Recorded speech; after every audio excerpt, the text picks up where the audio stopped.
हमारे घर इतनी संपत्ति है, ये सब गैया के गोबर की करामात है। और तेने वह गोपी को ऐसे ही कह दी कि ले जा, गोबर है, मैं तो ना ले जान दूंगा, मैं तो वह गोपी जाके अभी रोकूं। ठाकुर जी गए, गोपी के पास गए, गोपी गोबर उठा रही थी। ठाकुर जी बोली, एरी नेक डट जा। अब ये भी विचार करते रहो, ये जगन्नाथ हैं, ये पूरे विश्व को बनाने वाला व्यक्ति थोड़े से गोबर के लिए लड़ने जा रहा है। गोपी तो बोले, ए नेक डट जा, कहां ले जा रही है गोबर? और नंदरानी यशोदा ने मुंह को कहिए, ले जाओ गोबर है। बोले यशोदा ने कह दी, लेकिन मैं गोपाल हूं, गैयान को असली पालक मैं हूं, मेरे बिना आज्ञा के तू नेक भी गोबर ना ले जा सके, या तो छोड़ दे यहीं पर। लाला ले जान दे, आज मेरे घर पूजा है। तो बोले ऐसे ना लेके जाएगी, कछु दे के जा गोबर के बदले। गोपी बोली, बता कहा लेगा? बोले जितनो गोबर लेके जाएगी उतनो लोना माखन को तोकू मुए देनो पड़ेगो। मान तेने एक परात गोबर धरो तो एक माखन को लोना, 2 परात के 2 माखन के लोना, ऐसी जितनो गोबर ले जाएगी उतनो देनो पड़ेगो। गोपी बोली, ठीक है लाला, ठीक है, तो लाला तू गिनती कर, मैं लेके जा रही हूं। ठाकुर जी बोले, गिनती हम पे आवे ना है, अब क्या करें? गोपी बोली, ये तो बड़ी विचित्र बात है लाला, तो पे गिनती ना आवे, तू कैसे गिनेगो? और मैंने कहीं 5-6 ले गई, फिर क्या करेगो? ठाकुर जी बोले, मुंह पे ना आवे, लेकिन मैया पे आवे, और मैया अभी आवेगी ना गिनती करवे, तो क्या करें?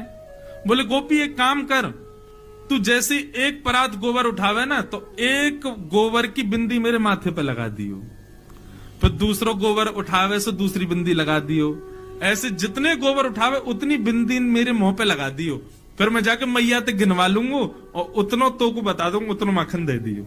यहाँ गोबर बेच रहे हैं और बदले में क्या ले रहे हैं? मक्खन।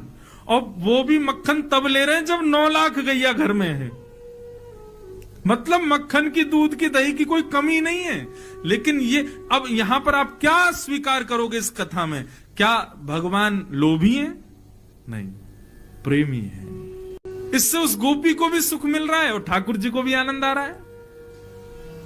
अब गोपी उठा रही है और उठा करके लाल जी के माथे पे एक बिंदी लगा दे। अब सोचो ठाकुर जी कैसे लग रहे होंगे, हैं? सांवरे से ठाकुर जी, सिर पर मोर पंख पहने हैं, तिलक लगाए हैं, नन्हे से पीतांबरी पहने और गोबर की बिंदी लगवा रहे हैं अपने मुख पे, गो रोचन तिलक किए। और गोपी बार बार आवे, मक्खन उठावे, एक बिंदी और लगा जाए। और गोपी को इतना सुख लग रहा है, इतना आनंद आ रहा है ठाकुर जी को ऐसे गोबर की बिंदियों में देख के। और ठाकुर जी बिल्कुल सीरियस होके देख रहे हैं उसको, कहीं ज्यादा नहीं ले जाए। जैसे ही गोबर उठावे तो ए रुक, लगा बिंदी लगा यहाँ पे, वो बिंदी लगा जाए। अब बार बार बिंदी लगा के ठाकुर जी ऐसे मधुर मुस्कान पे आनंद है रहे हैं। गोपी को भी खूब आनंद आ रहा है। सो गोपी ने अब क्या कहा कि अब की बार गोबर उठायो, और लाला बहुत भारी है ने उठवाइयो।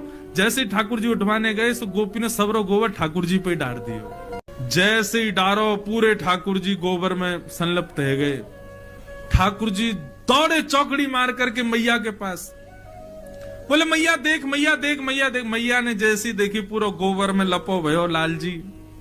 अरे लाला तू कितनो नवाओ, कितनो दबाओ, या गोबर में ही जाके खेले, देख काकल लियो, चला साफ करूं। मैया ध्यान ते करियो, क्यों बिंदी लगी वही है, वो नहीं मिट जाए कहीं।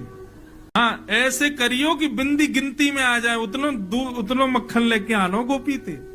नारद जी कह रहे हैं, व्यास जी आपने सब जगह भगवान को भगवान बना दिया, लेकिन वो प्रेम भी करते हैं और हमारे प्रेमी भी बन सकते हैं। आपने कहीं नहीं लिखा, इसलिए आपका हृदय शांत है। ऐसा कुछ लिखो जिसको सुनने पढ़ने के बाद में सुनने वाला ठाकुर जी को भगवान ना माने, ठाकुर जी को अपना प्रेमी माने।